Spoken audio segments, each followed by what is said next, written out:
जमलेल्या माझ्या सर्व शिवसैनिक बांधवांनो, भगिनींनो आणि मातांनो,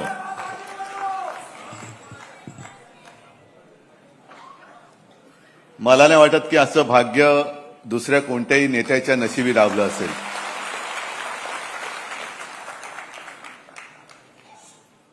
आजपासून शिवसेना प्रमुखांचं जन्मशताब्दी वर्ष सुरू होतंय.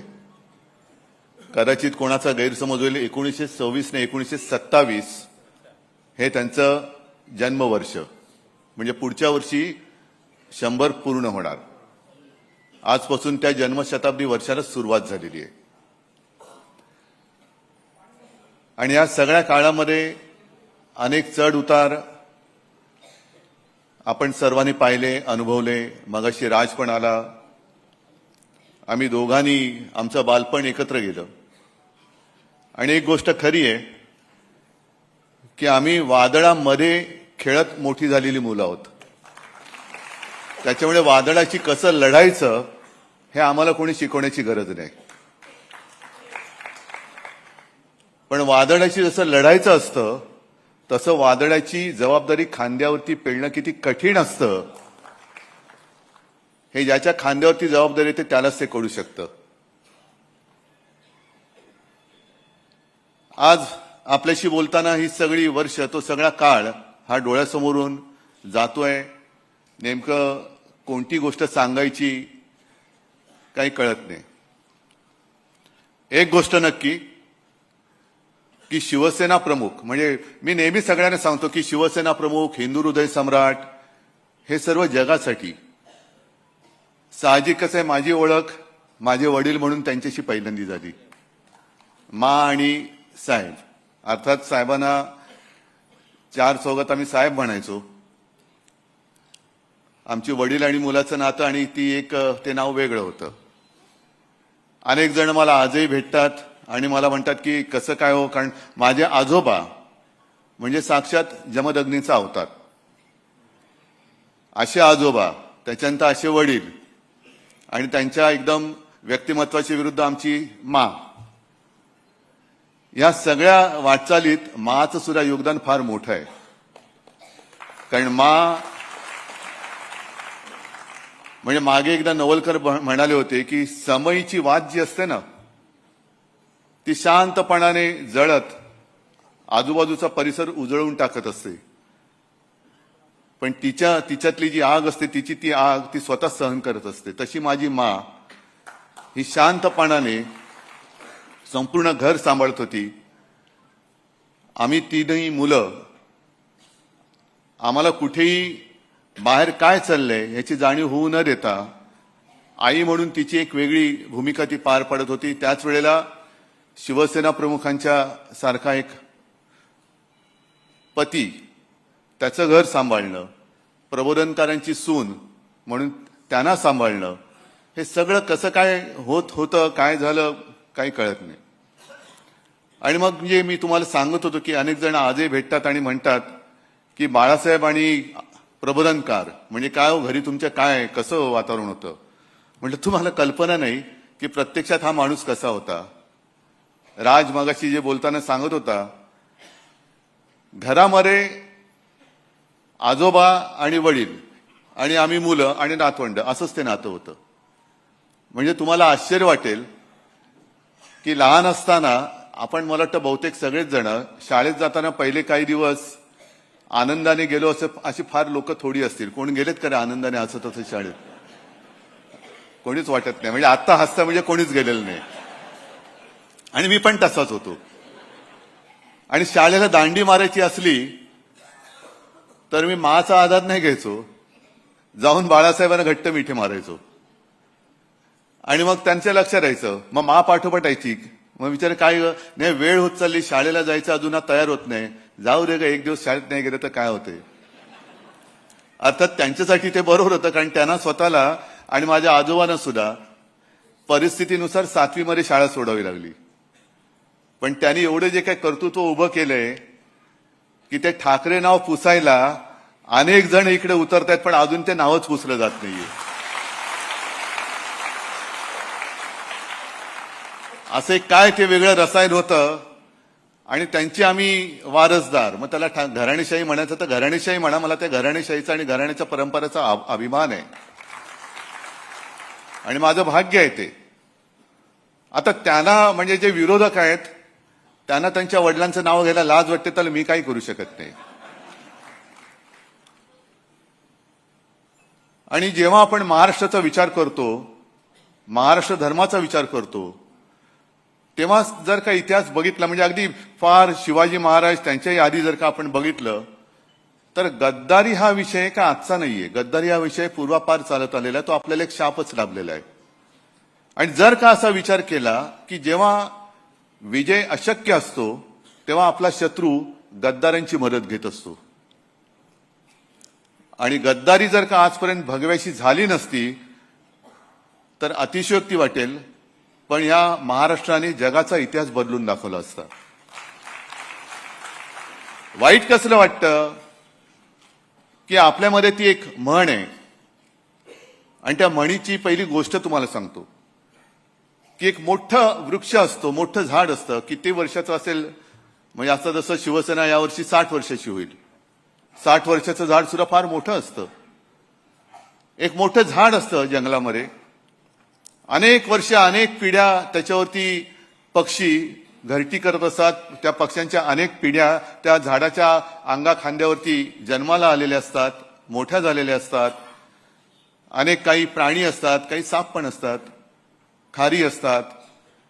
आणि एक दिवस असं येतो की हल्ली जे काय चाललंय ना, अचानक जंगलाच्या इकडे विकास, खाण, तसं खाणीचं कॉन्ट्रॅक्ट निघतं आणि तो कॉन्ट्रॅक्टर येतो आणि कुऱ्हाडीनी त्याच्या मुळावरती घाव घालायला लागतो. कारण ते झाड मध्ये येते, ते झाड जोपर्यंत आहे तोपर्यंत त्याची खाण नाही होऊ शकत. आणि तो मुळावरती घाव घालायला लागल्यानंतर संपूर्ण त्या झाडावरचे पशुपक्षी थरारून उठतात. अरे बापरे, आता काय होणार आणि आपलं काय होणार यापेक्षा या झाडाला किती वेदना होत असतील.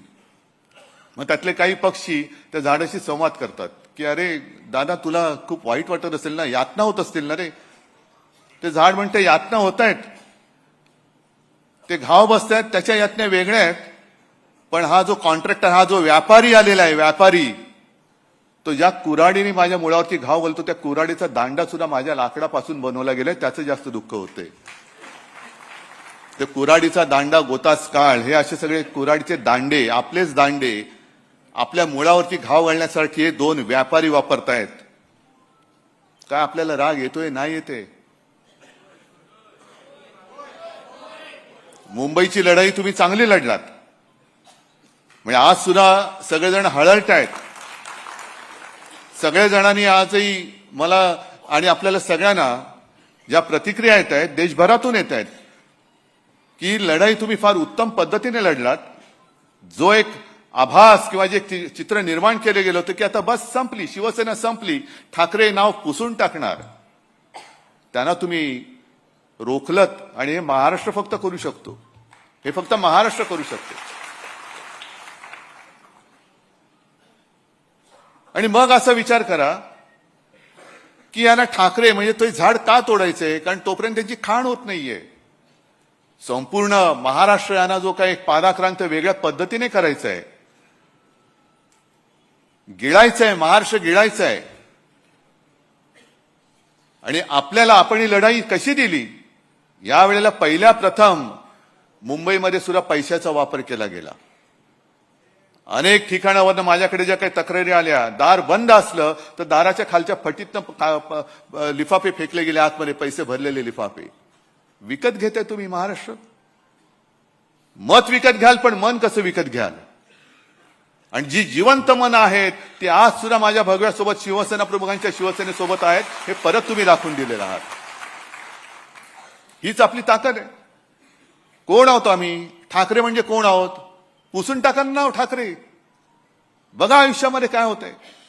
शिवसेना काढून टाका, आयुष्यातून शिवसेना पुसून टाका, ठाकरे नाव पुसून टाका, आणि मग मुंबई आणि महाराष्ट्राचा विचार करा. काय होतं, काय शिल्लक राहतंय हा विचार करा. आणि मग ही जे काही गधडे आहेत, शिवसेनेने मराठी माणसाला काय दिलं, शिवसेनेने मुंबईला काय दिलं, शिवसेनेने महाराष्ट्राला काय दिलं. बाळासाहेबांनी मराठी माणसाला जगायचं कसं हे पहिलं शिकवलं. कारण जर जगायचं कसं हेच आपण विसरून गेलो तर जसं पूर्वी गुलामगिरीमध्ये आपण राहत होतो तसं या दोन व्यापाऱ्यांचे गुलाम म्हणून आपल्या नशिबी जीणं येईल. गुलामीचं जीणं कदापि जगणं मी शक्य नाहीये, अजिबात नाही. मेलो तरी 72. पण त्या दोन व्यापाऱ्यांचा गुलाम बनून मी आयुष्यात कधी जगणार नाही, ही शपथ सगळ्यांनी घेतली पाहिजे. किती कराल वार? आम्ही काय लढाईला घाबरणारी माणसं नाही आहोत. मराठ्यांचा इतिहास जेवढा रक्तरंजित आहे कदाचित तेवढा रक्तरंजित इतिहास आपल्या देशातच नव्हे तर जगाच्या पाठीवर दुसऱ्या कोणाचा असेल. पण त्या रक्तरंजित इतिहासामध्ये पाठीवरचे वार हे जास्त करून गद्दारांनी केलेले आहेत. ह्याचं जास्त शल्य आहे, ह्याचं जास्त दुःख आहे. काय मिळवलं? मुंबईवरचा शिवरायाचा भगवा उतरवला, काय मिळवलं? काय काय महापौरपद? अरे आपल्याकडे होतीच ना सत्ता 25 वर्ष. या मुंबईकरांनी आज सुद्धा आपल्याकडे नाही म्हटलं तरी काय मतं कमी नाही झालेली. सगळे गड आपण राखलेले आहेत. हे ह्याचं कर्तृत्व तुमचं आहे, माझं नाहीये. हे कर्तृत्व तुमचं आहे. जे जे मुंबईचे गड होते ते गड मुंबईचे आज सुद्धा शाबूत आहेत. पण मुंबईकरांनी आणि इतरत्र सुद्धा सगळ्यांनी विचार करायला पाहिजे की अरे आपल्याला जपणारं कोण आहे, अडीअडचणीच्या वेळेला धावून येणारं कोण आहे आणि आपल्या आयुष्याचा व्यापार करणारं कोण आहे, आपलं आयुष्य विकत घेणारा हे आपल्याला वेळेवरती धावून येऊन जीव वाचवू शकतं. जीव वाचवणारं कोण आहे आणि आपल्या जीवाचा सौदा करणारं कोण आहे हे सगळ्यांनी एकदा विचार करण्याची गोष्ट झालेली आहे. आपण लढतो, आपण लढणार. मी मध्ये एका त्या 2-4 सभांमध्ये मी म्हटलं कदाचित ठाण्याच्या सभेत असेल, हे जे काय गद्दारी करणारे लोक आहेत ना, किती पैसे मिळाले त्यांना? 50 खोके ना. मग मी जातो ना त्यांच्याबरोबर, किती मिळतील मला? पण मग मला यांचं नाव घेता नाही येणार, यांचं नाव नाही घेता येणार मला. मी नालायक म्हणून या पिढीमध्ये या घराण्यामध्ये जन्माला आलोय, हा शिक्का माझ्या कपाळावरती मी कधी लागू देणार नाही. ज्या घराण्याने मुंबईसाठी माझे प्रबोधनकार माझे आजोबा संयुक्त महाराष्ट्रामध्ये पहिल्या 5 माझे आजोबा होते, पहिल्या 5 शिलेदार, शेलार मामा म्हणायचे त्यांना. संयुक्त महाराष्ट्र समिती त्यांनी एकत्र केली होती. मुंबईसाठी ज्या मराठी माणसाने रक्त सांडलं आणि त्या आंदोलनाचं नेतृत्व करणाऱ्या प्रबोधनकारांचा नातू मुंबई माझ्या डोळ्या देखत तिचे जर का तुकडे हे हरामखोर व्यापारी तोडत असतील तर मी काही शेपूट घालून आत नाही बसणार. मुठभर असतील तरी मुठभर, पण त्या मुठभराने त्यांच्या छाताडावरती मी प्रहार केल्याशिवाय राहणार नाही. तडजोड तिकडे होऊ शकत नाही, तडजोड अजिबात होऊ शकत नाही. आज सुद्धा हळुवारपणाने आपल्यावरती जे एक सांस्कृतिक आक्रमण होतंय, आम्ही अस्सल मराठी बोलणारे कडवट कट्टर देशभक्त हिंदू आहोत हे वारंवार आम्ही सांगतो आहोत. 92-93 साली मुंबईमध्ये जो काय दंगा झाला, कुठून आला होता हिंदू, कोण होता? आज सुद्धा तुमच्यामधल्या अनेकांवरती तेव्हा सगळ्याच्या काही केसेस होत्या त्या आज सुद्धा आहेत. श्रीकृष्ण अहवालाचा जो काय आयोगाचा जो अहवाल आला तो अहवाल आपण म्हणजे मनोज जोशी मुख्यमंत्री होते, केराच्या टोपलीत टाकला होता. वाजपेयींनी सांगितलं नाही कचरे में नहीं डालना, उसको वापस निकालो. भाजपचं काय जाते? एकही सुद्धा भाजपला मला नाही वाटत त्या अहवालाच्या मध्ये दोषी किंवा त्याच्यावरती केस झाले असेल. एक पण नाही. कपडे बचावणारे तुम्ही, गोळीला तुम्ही आणि पोळीला आम्ही, अशी भाजपची अवलाद. म्हणजे प्रत्येक वेळेला लढा म्हटला की शिवसैनिक, कोणती आपत्ती आली का पहिला शिवसैनिक धावून जातो आणि नंतर मग एक फोटो काढायला चमकाले हे येतात. जे नेमकं मला बोट ठेवायचं ते इकडेच ठेवायचंय की आम्ही हिंदू आहोतच. जे मगाशी राज बोलला ही गोष्ट खरी आहे की या देशामध्ये आपण हिंदू बहुसंख्य आहोत, पण आपले देव वेगळे, आपली भाषा वेगळी, आपल्या संस्कृती वेगळी, आपले संस्कार वेगळे. आणि सरान करा आपण बहुसंख्य असलो तरी विखुरलेले असतो म्हणून असुरक्षित असतो. मग त्यावेळेला गर्व से कवम हिंदू है म्हणून संपूर्ण देशातल्या हिंदूंना एकवटणारा हा एकमेव हिंदू हृदय सम्राट, हे केलं ना त्यांनी. पण आता त्याच हिंदुत्वाच्या आडून आमचं हिंदुत्व वेगळं आहे. हे आमचं हिंदुत्व शेंडी जानवाचं हिंदुत्व नाहीये. जो कोणी या देशाला आपली मातृभूमी मानतो, जो कोणी या देशासाठी मरायला तयार आहे तो आमचा आहे, हे आमचं हिंदुत्व सांगतं. हे आमचं हिंदुत्व सांगतं.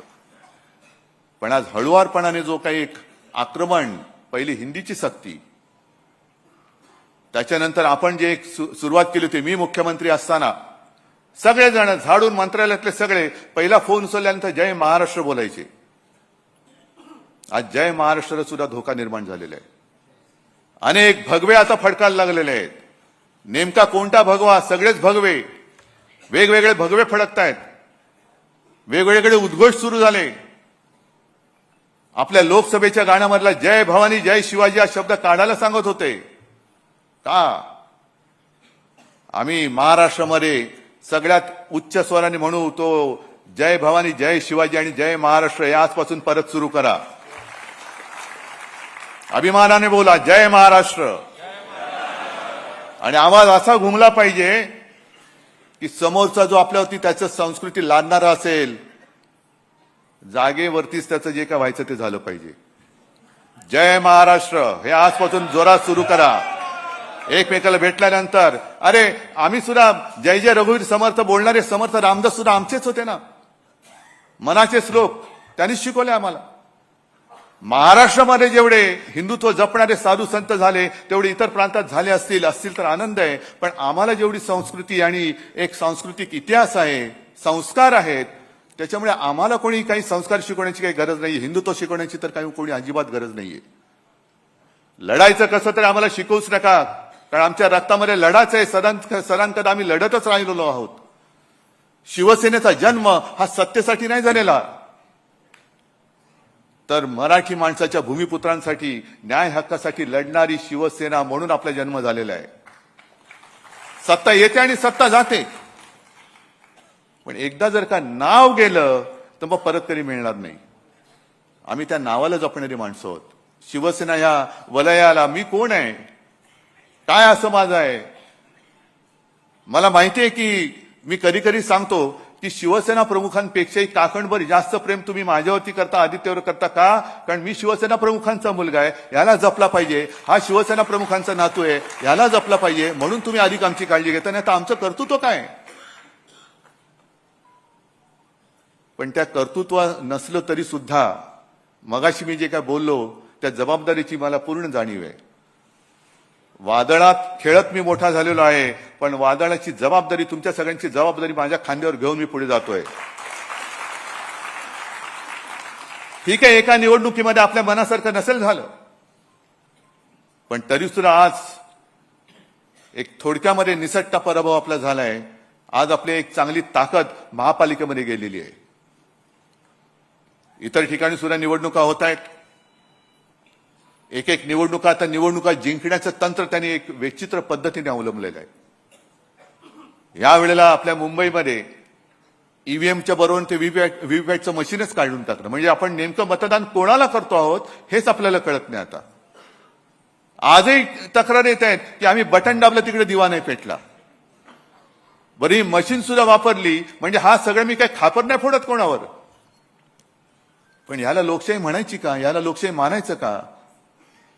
ज्या पद्धतीने मतदार याद्यांचा घोळ केला गेला, ज्या पद्धतीने मतदान केंद्रावरती काही ठिकाणी घोळ झाले आणि आपण वेळेवरती दुबार मतदार शोधून काढले नसते तर मग मुंबईचा निकाल आणखीन वाईट लागला असता. हे तुम्ही जागरूक राहिलात म्हणून निदान इथपर्यंत तरी त्यांना रोखू शकलो. नाहीतर हे धरून चालले होते की आता शिवसेना संपली आणि आपल्याला चरायला कुरण मोकळं झालं. अरे येतो कसा बघतो ना, कुरण चरायला ये, नाही तुझ्या पेकाटामध्ये नाही दांडकं टाकलं तर बघ. परत नव्याने सुरुवात करायची आपल्याला, पुन्हा नव्याने सुरुवात करू. अरे ठीक आहे हो, मगाशी त्या वृक्षाचं जसं उदाहरण दिलं तसंच आणखीन एक उदाहरण आहे. झाडं बघितल्यानंतर हा निसर्गाचा नियम आहे की पानगळ होतेच, पण नवीन पालवी फुटते. आज पुन्हा नवीन पालवी माझ्या शिवसेनेवर फुटलेली आहे. आणि काही वेळेला पानगळ होणे गरजेचं असतं. अनेकदा मी म्हटलेले की सडलेली पानं ही झडलीच पाहिजेत. सडलेली पानं जोपर्यंत झडत नाहीत तोपर्यंत नवीन कोंब फुटत नाहीत. जाऊ दे, जी सडली होती ती सडली. आणि ती सडलेली पानं जर कोणी त्यांच्या झाडाला लावून त्यांना जर का ती वाढ वाटत असेल तर वाटू दे त्यांना, पण ती पानं सडलेत. आणि ती झडलेत, ती टिकणार नाहीत तुमच्याकडे, कारण त्याच्यामध्ये जीव नाहीये. तुम्ही आज तुमचं काहीतरी चिकटवून त्याला फेविकॉल सारखं चिकटवलं असाल, पण त्या पानामध्ये जीव राहिलेला नाही. विकलेली गेलेली पानं आहेत, ती तुम्हाला झाडाला तरारी देऊ शकणार नाहीयेत. आणि जो शिवसैनिक आहेत ना सगळीकडे, म्हणजे मला काही वेळेला आश्चर्य वाटतं की ही काय बाळासाहेबांनी काय तयार केले नेमकं. आज सुद्धा प्रत्येक वॉर्डात एकापेक्षा एक सरस उमेदवार माझ्यासमोर बसले होते. महिला होते, पुरुष होते, सगळे होते. काही जणांना मी म्हणजे नियमाप्रमाणे मुंबईमध्ये एका वेळेला ठिकाणी एकच उमेदवारी देऊ शकतो. 2 असले तर 1 नाराज होतो, 4 असले तर 3 नाराज होतात, काही ठिकाणी तर 5पेक्षा जास्त उमेदवार होते. आणि मग इकडे एक टस लागतो, तो माझ्या नेतृत्वाचाही लागतो, पण तुमच्या सगळ्यांच्या निष्ठेचा सुद्धा लागतो. निष्ठा म्हणजे काय? काही जण नाराज झाले, एखाद दिवस नाराजी त्यांनी व्यक्त केली, पण दुसऱ्या दिवसापासून ते पुन्हा कामाला लागले, याला म्हणतात निष्ठा. काही जण नाराज झाले, त्यांनी बंडखोरी केली. काही जणांना सगळं काही दिलं तरी नाराज. नाही, मी कोणाचं नाव नाही घेत, पण हे सगळीकडे. आणि मग काही वेळेला एक नाही म्हटलं तरी जसं तुम्हाला तुमची नाराजी असते, माझी काय मला नाराजी व्यक्त करण्याचा अधिकार नाही? पक्षप्रमुख आहे ना मी तुमचा. मग तुम्ही जर का कोणी नाराज होऊ शकत असाल तर मला नाराज होण्याचा अधिकार आहे की नाहीये? पण मी नाराज नाही होऊ शकत, कारण ज्या दिवशी मी आवडतं करेन त्या दिवशी मी या खुर्चीवरती बसायला नालायक असेन. मला सगळे शिवसैनिक सारखे आहेत, मी नाराज होऊ शकत नाही तुमच्यावरती. कारण जे शिवसेना प्रमुखांचं वाक्य आहे की जोपर्यंत तुम्ही शिवसैनिक आहात तोपर्यंत मी शिवसेना प्रमुख आहे, तीच परंपरा घेऊन मी पुढे चाललोय. जोपर्यंत तुम्ही शिवसैनिक आहात तोपर्यंत मी तुमचा पक्षप्रमुख आहे. आज तुम्ही हा हॉल भरलाय, समजा कोणीच नसतं, मी एकट्याहून काय भाषण करणार? पण तुम्ही सगळे, तुम्हाला अनेकांना काही मी दिलेलंच नाहीये, तरी सुद्धा तुम्ही जागेवरती ठाम आहात. वाईट वाटतं, जरूर वाटतं. अनेकांना असं वाटतं की अरे याला काय भावना आहेत की नाही. वाईट जरूर वाटतं. जेव्हा माणसं विकली जातात त्यावेळेला वाईट जरूर वाटतं. अरे यांना कळते का आपण काय करतोय, कोणासाठी, आम्ही तरी कोणासाठी काय लढतो आहोत. ही लढाई तुमची आहे. पण ते लढत असताना जेव्हा माणसं विकली जातात तेव्हा वाईट वाटतं. आणि मग असं वाटतं की या लढाईला काय अर्थ आहे की नाही. पण त्याच वेळेला बातमी येते की शिवसेनेने एका साध्या गृहिणीला नगरसेवक केलं, तेव्हा अभिमानाने ऊर भरून येतो.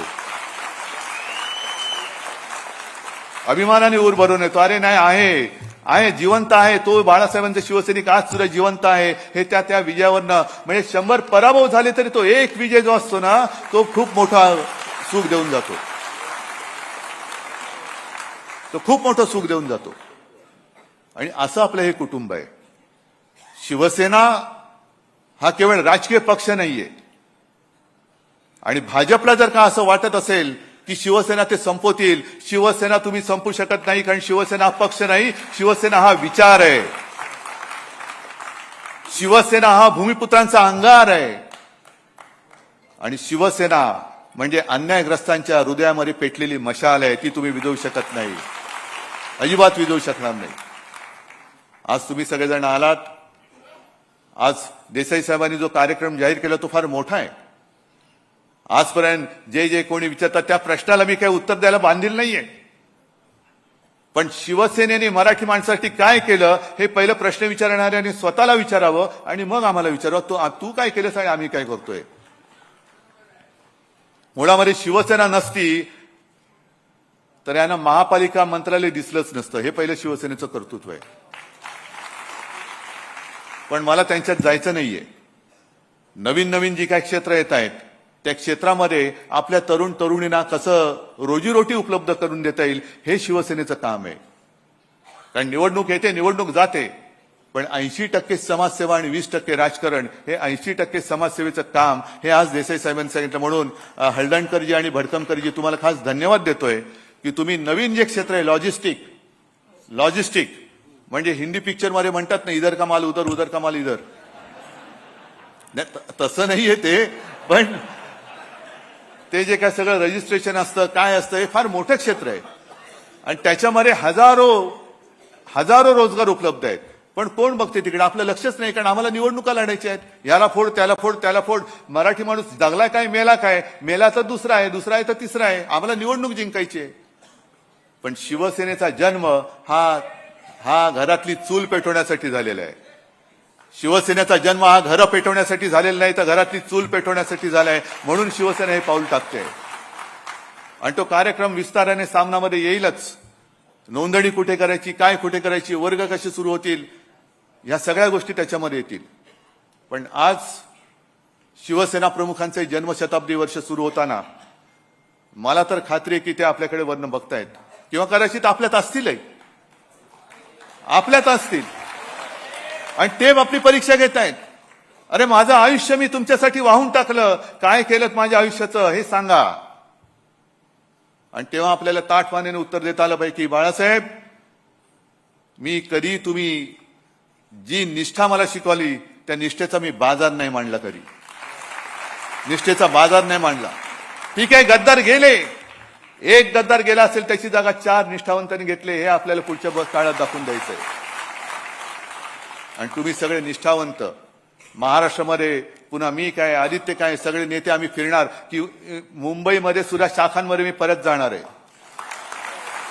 जिथे जिंकलो तर तिथे जाणारच, पण जिथे पराभव झाला त्या शाखेत सुद्धा मी परत जाणार आहे. आणि ज्यांना ज्यांना जाग आलेली आहे ते सगळे शिवसेनेच्या सोबत, शिवसेनेच्या भगव्या सोबत आलेले आहे. मी पुन्हा सगळ्यांना एक आवाहन करतोय, आजपासून परत एकदा जय महाराष्ट्राचा उद्घोष फार जोरामध्ये समोरच्याच्या काळजात धडकी भरवेल अशा मोठ्या घोषित करा. जय भवानी जय शिवाजीचा उद्घोष समोरच्याच्या उरात धडकी भरवेल असा पुन्हा सुरू करा.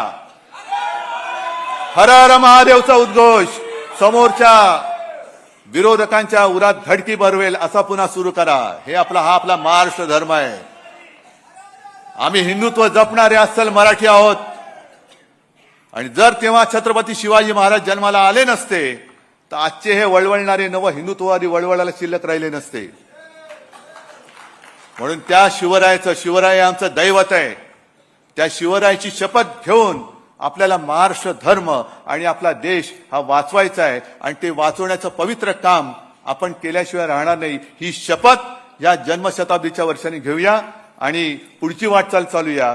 जय हिंद, जय महाराष्ट्र. अरे आवाज